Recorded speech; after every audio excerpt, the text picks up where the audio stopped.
यो मेरो Nokia C1 mobile थियो, जो सिम अपग्रेड गरे पछाडि चाहिँ यसमा त्यो 5G वाला सिम नचल्दो रहेछ क्या।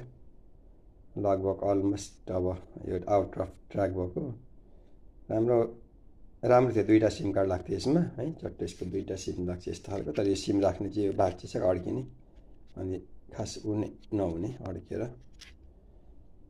लामो समयसम्म साथ दियो यस नोकिया C1ले पनि। टक्क इमर्जेन्सी फोनसोन गर्नु पऱ्यो भने ब्याट्री सकिँदैन थियो एकतालि चार्ज गरेपछि है। अनि अहिले चाहिँ सिम नयाँ अपग्रेड गरेको, अहिले चल्न छोडेछ। सायद त्यो पुरानो मोडलको सिम पायो भने त चल्छ पनि होला, तर अब अहिलेको सिम अर्को स्लिम सिमहरू त्यसमा प्रयोग हुँदैन। 2009बाट आजको दिनसम्म चलिरहेको थियो।